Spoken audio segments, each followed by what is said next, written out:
Hello students, इस video lecture में हमारा टॉपिक है प्रॉफिट एंड लॉस, लाभ और हानि फॉर मेंस एग्ज़ाम। ये आपका बैंकिंग और एसएससी दोनों के लिए काफ़ी ज़्यादा इम्पोर्टेंट है। बैंकिंग में आप मेंस एग्ज़ाम कह सकते हो, एसएससी में आप टायर 2 के लिए कह सकते हो। तो इसमें हम लाभ हानि के कुछ बड़े लेवल के क्वेश्चन देखेंगे। जिनके पास भी मेंस की बुक नहीं है वो मोबाइल एप्लीकेशन पर जाकर वहाँ से बुक बाई कर सकते हैं, वहाँ पर बुक अवेलेबल है मेंस की, ठीक है। और जिनके पास बुक है ये सारे क्वेश्चन उसी बुक से लिए हुए हैं, और उसके अलावा कुछ क्वेश्चन ऐसे हैं जो बुक से सोल्व मैंने नहीं किए इस वीडियो लेक्चर में, और वो आप अपने आप ट्राई करना। अगर आपको कोई डाउट आता है तो आप इस नंबर पर व्हाट्सएप करके अपना डाउट पूछ सकते हो, या नीचे वीडियो के नीचे कमेंट भी कर सकते हो। तो क्वेश्चन पे चलते हैं। फर्स्ट क्वेश्चन है आपका, दो वस्तुओं ए और बी के क्रय मूल्य का अनुपात कितना है? 2:3। तो ये हमारे पास सीपी का रेशियो है, साथ साथ लिख लेते हैं सीपी 2:3। उसके बाद वस्तु ए को 11.1/9% के लाभ पर बेची जाती है। तो देखो, तो वस्तु ए, मेरा वस्तु ए की कॉस्ट इनटू इस पे कमाया कितना है? 11.1/9 का फ्रैक्शन कितना होता है? 1/9। तो 1/9 कमाया तो बेचा कितने में होगा? 10/9। एलसीएम ले लेते हैं, 18, 27, 20। ये सीपी है, ये सीपी है, ये क्या है? एसपी है। ये सीपी है किसका? ए का। ये सीपी है किसका? बी का। ये एसपी है किसका? ए का। आगे चलते हैं। वस्तु बी पर 120 रुपये के लाभ पर बेचेगी। तो वस्तु बी पे जो लाभ हुआ 120 का है, तो ये रेशो में है, वो रुपए में है, कोई लिंक ही नहीं है, इसे छोड़ देते हैं। यदि ए और बी के विक्रय मूल्य का अनुपात कितना है? 2:3। तो 2:3। ये किसका रेशो है? Selling price of A, selling price of B. तो ए और बी के सेलिंग प्राइस का है। तो ए का सेलिंग प्राइस यहाँ पर 20 है, यहाँ पर कितना है? 2। तो एक ही चीज़ दो अलग अलग जगह पे आ रही है, दोनों जगह पे कैसी होगी? सेम।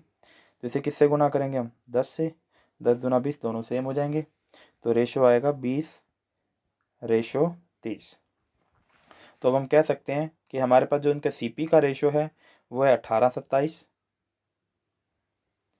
और जो उनके एसपी का रेशो है वो है हमारे पास 20:30। अब इसे रुपए में कन्वर्ट करने के लिए कोई ना कोई हिंट देगा। हिंट में उसने क्या दिया हुआ है कि बी को ने जो वस्तु बेची उस पर 120 रुपये कमाए। तो देखो, 27 की वस्तु 30 में बेची तो कमाया कितना? 3। ये प्रॉफिट है बी का। रुपए में कमाया 120, किसका भाग? 3 का, इंटू ए और बी के क्रय मूल्य का अंतर। 18 और 27 का अंतर कितना आएगा? 9। तो यह आ जाएगा 40, 9 चौका 36। तो उनके क्रय मूल्य का अंतर कितना है? 360 रुपये। तो बहुत सिंपल क्वेश्चन है, बड़े ध्यान से आपको क्वेश्चन को पढ़ के सॉल्व करना है। तो ये तो इसका एक मेथड था। अब हम इसका दूसरा मेथड देखते हैं। जिन्हें भी मेथड नोट करना है वीडियो को पॉज करके मेथड नोट कर सकते हैं। अब इसका दूसरा सोल्यूशन देखते हैं। इस पे आपको एक अलग से लॉजिक भी मिलेगा। जैसे मैथ्स लॉजिक के 5 वीडियो बनाए हैं, किसी एक वीडियो लेक्चर में भी आगे और आएंगे 6, 7, 8, तो उनमें भी आपको ये मेथड देखने को मिलेगा। तो देखो, उनके सीपी का रेशो कितना बताया? 2:3। एसपी का रेशो क्या बताया? 2:3। अब ये कह रहा है कि ए के लिए सीपी और एसपी का रेशो कितना है? तो 1/9 लाभ कमाया, मतलब 9 वाली वस्तु को कितने में बेच दिया? 10 पे। इसका मतलब है ए के सीपी और एसपी का रेशो क्या आना चाहिए? 9:10। तो ये रहा, देखो क्या ये रेशो 9:10 आ रहा है? तो रेशो 9:10 नहीं आ रहा। तो इसको 9:10 बनाने के हमेशा दो स्टेप रहेंगे आपके। तो अगर हमें दो अलग अलग रेशो को कनेक्ट करना है, सपोज करो कि एक पाइप तो ये है, दूसरा पाइप ये है, और इन दोनों को इस तरफ से कनेक्ट करना है। तो देखो, इसका जो है फेस वो कम चौड़ा है, इसका फेस क्या है? ज़्यादा चौड़ा। तो जैसा ही इसने कहा है कि इन दोनों पाइपों को इस तरफ से जोड़ो, तो हमें तो वैसा ही करना पड़ेगा, हमारे पास कोई ऑप्शन नहीं है। तो हम उसके अकॉर्डिंग एक थर्ड पाइप लेके आएंगे जो इन दोनों में फिट हो जाएगी। तो यही टेक्निक इसमें लगती है मैथ्स में भी। मेरे पास दो रेशो हैं, पहला रेशो, ये दूसरा रेशो। अब इन दोनों रेशो को मैं ऐड सब्ट्रैक्ट नहीं कर सकता क्योंकि दोनों अलग अलग हैं। बट अगर मैं इन दोनों को कनेक्ट कर दूँ कोई ना कोई हिंट से, वो क्वेश्चन में डेफिनेटली दिया होगा, तो वो उन हिंट की मदद से हम इन बाद में इन दोनों को जोड़ घटा भी सकते हैं, क्योंकि कॉमन रेशो बन जाएगा। तो देखो अब वो हिंट क्या होगा, जैसे इसमें दिया है ये वाला, जैसे इसका नाम देता है सी पी एस पी है, तो कह रहा है ए का सी पी एस पी का रेशो क्या है 9:10, तो इधर से कनेक्ट हो रहा है, तो इन दोनों को कनेक्ट करो। तो कनेक्ट करने के दो स्टेप होते हैं। पहला स्टेप होता है सेम, कि जैसा कह रहा है वैसा बनाओ। दूसरा स्टेप होता है जैसा दिया है वैसा, जैसा दिया है वैसा। तो जैसे वो कह रहा है कि रेशो इतना आना चाहिए, उसको उतना ही बनाओ। तो देखो अब इनका जो दो स्टेप का मीनिंग आपको एग्जांपल से जल्दी समझ आ जाएगा। तो देखो पहला स्टेप कि सेम बनाओ, जो आपका लिंक है उसे सेम बनाओ। तो ये हमारा लिंक था, ये सेम होना चाहिए, तो ये तो ऑलरेडी सेम है, तो सेम बनाने की ज़रूरत नहीं है। दूसरा स्टेप, हमें इसे जैसा बनाना है वैसा बना दो। कैसा बनाना है 9:10, तो 9:10 से गुना कर दो, तो रेशो आ जाएगा 18, 27, 20, 30। अब हमारे पास सी पी एस पी का ओरिजिनल रेशो आ गया। अब हम इन्हें ऐड सब्ट्रैक्ट बड़ी इजीली कर सकते हैं। तो देखो इसे रुपए में कन्वर्ट करने के लिए हिंट दी है। कह रहा है बी ने लाभ 120 कमाया, तो देखो बी ने कितना कमाया 3, 120 रुपए में किसका भाग 3 का गुना। फिर पूछा उनके क्रय मूल्य का डिफरेंस, 18 और 27 का डिफरेंस कितने का है 9 का, क्योंकि रेशो सी पी का है, ये रेशो एस पी का है, तो गुना किससे करेंगे 9 से। यहाँ से आएगा 40, 9 चौका 36, 360 रुपये। ये हमारा आंसर आ गया। तो दोनों मेथड से मैंने सोल्व कर दिया। नेक्स्ट देखते हैं, बिना कोई इक्वेशन बनाए करना है। कह रहा है एक व्यक्ति ने कुछ संतरे, दो संतरे प्रति 2 रुपये की दर से और समान संख्या में 3 प्रति 1 रुपये की दर से खरीदे।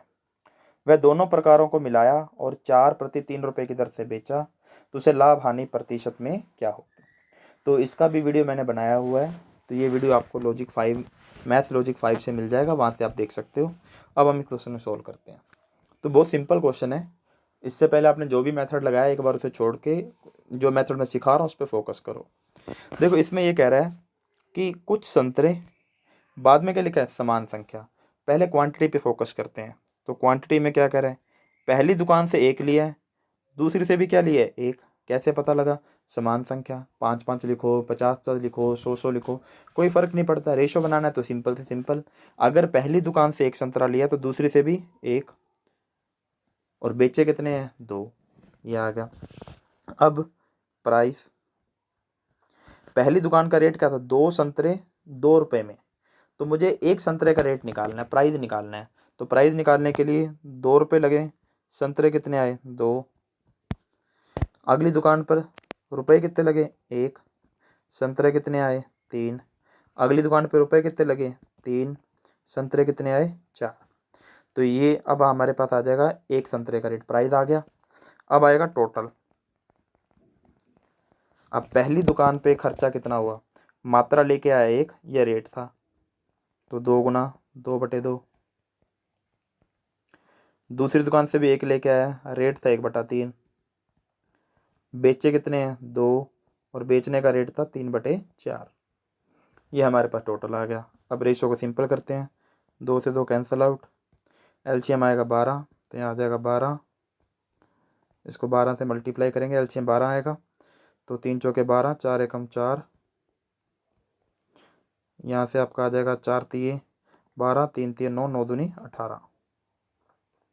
ये हमारा आगे 2 से कट रहा है, 6, 2, 9। तो ये लेके आया तो कॉस्ट है, ये भी लेके आया कॉस्ट है, ये बेच रहा है तो सेलिंग प्राइस है। तो टोटल कॉस्ट कितनी आई 8, मिले कितने 9, प्रॉफिट कितने का हुआ 1 का, कितने पे 8 पे, गुना में 100, तो उसे प्रॉफिट हो गया 12.5% का। तो ये हमारा आंसर आ गया, उसने 12.5% का प्रॉफिट कमाया। तो बहुत सिंपल क्वेश्चन है, इसमें ज़्यादा कोई ऐसा नहीं कुछ भी करने की। तो सिंपल मैंने पहले क्वांटिटी देखी हर दुकान से, फिर मैंने उनका प्राइस देखा, क्वांटिटी और प्राइस से टोटल आ जाएगा, बेच रहा है तो सेलिंग प्राइस आएगा, खरीद रहा है तो कॉस्ट प्राइस आ जाएगा। नेक्स्ट देखते हैं, कह रहे एक व्यक्ति ने कुछ संतरे 12 प्रति 2 रुपये की दर से इससे आधी संख्या में तो भाई यहाँ पर संख्या बराबर नहीं है, संख्या क्या होगी, आधी। इसका मतलब पहली शॉप से कितना लेके आया, 2, तो दूसरी से कितना लेके आया होगा, 1, और सभी प्रकार को मिलाकर तो बेचे कितने हैं, 3। ये आ गया, ये आ गया। अब ये तो मात्रा है। प्राइस, पहली दुकान पर 12 संतरे 2 रुपये में, तो रेट है 2/12। दूसरी शॉप पे 15 संतरे 3 रुपये में, तो रेट है 3/15। बेचने गया जब तो था 10 प्रति 5 रुपये, तो 5/10। ये आगे सोल्व कर लेते हैं। 1 2 3 एकम 3, 3 5 15, 1 6 1 3, तो 3 5 और 2 कैल्शियम क्या आ जाएगा हमारे पास, 30। 10 तिया 30, 5 6 का 30, और 15 दूना 30, 15 तिया 45। ये हमारे पास आ गया।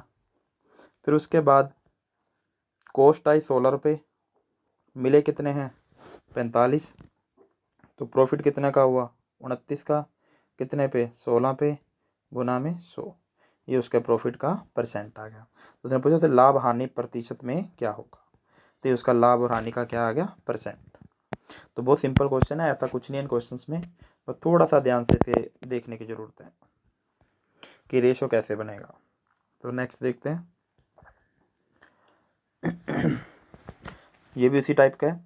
एक व्यक्ति ने कुछ संतरे 12 प्रति 2 रुपये की दर से, इनका 66 से ही 2/3%, किनका, जो संतरे खरीदे हैं संख्या में, तो ये संख्या का परसेंट है। तो जो संतरे पहले खरीदे हैं उसका 66 से 2/3%, कम ज़्यादा नहीं कह रहा है, डायरेक्ट 66 से 2/3 कह रहा है। तो इसका फ्रैक्शन कितना होता है, 2/3। इसका मतलब पहले कितने खरीदे थे, 3,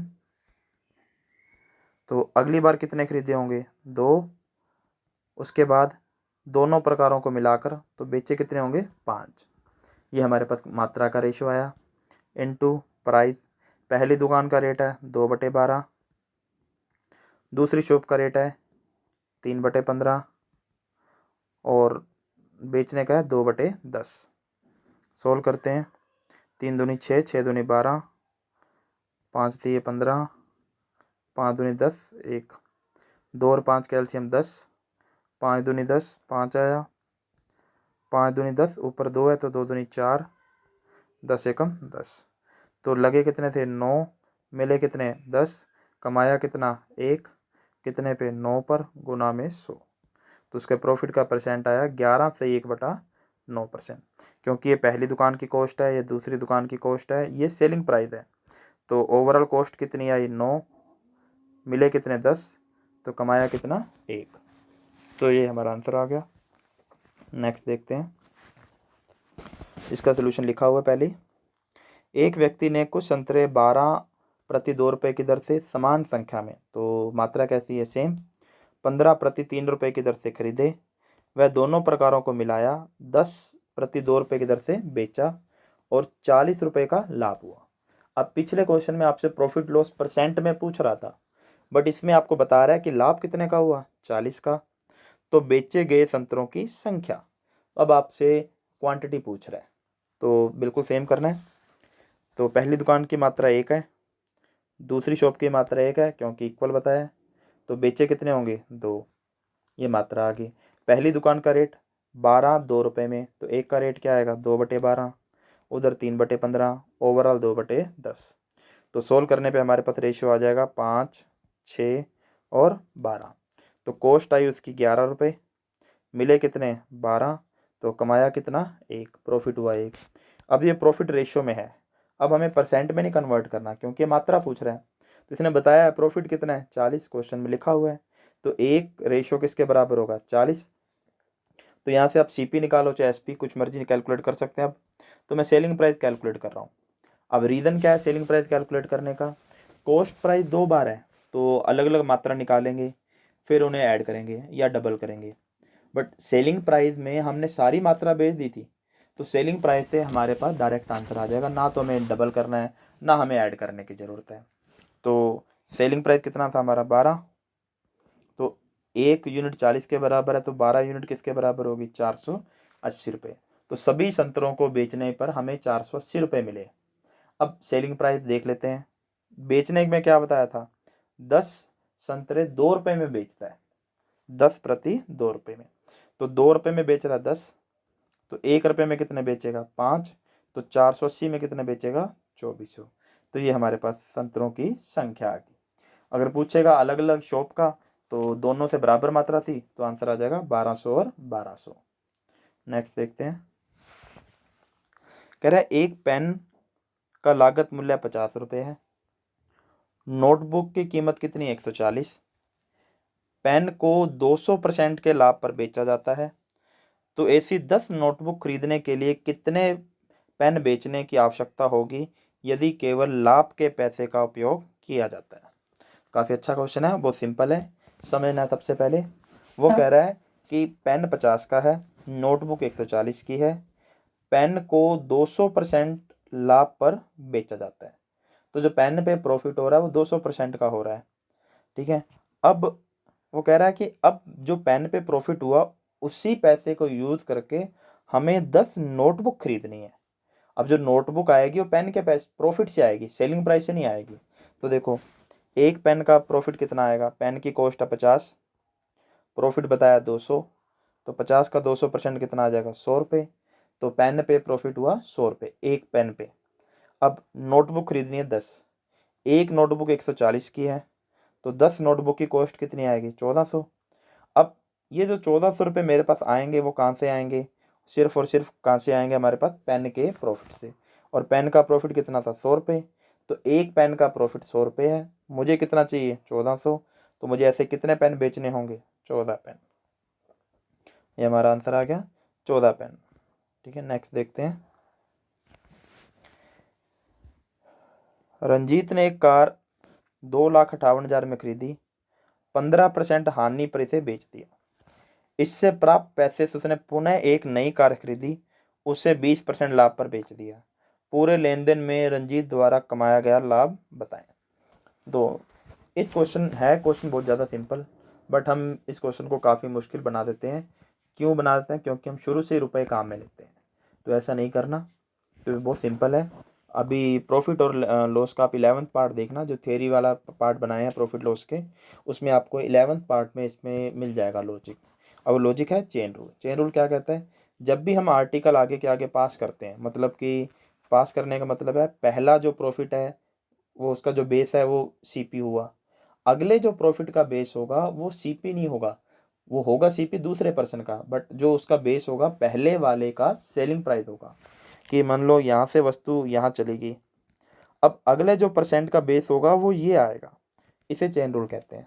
तो इसमें करना क्या है, पहले हम रेशो बनाएंगे। रेशो कैसे, रंजीत के पास जो कार थी वो 100 रुपये की थी, उसने 15% हानि मतलब 85 में बेच दिया। अब उसके पास 85 रुपये हैं, इसने 85 से एक नई कार खरीदी, उसे 20% लाभ पर बेचा। अब 20% लाभ किसका 85 का, तो 20 गुना 6/5, तो सोल्व करने पे आ जाएगा 100, 85 और 102, ये आ जाएगा। अब देखो शुरू में उसकी कार 100 की थी, फाइनल उसको 102 रुपये मिले, ओवरऑल उसने कमाया कितना 2।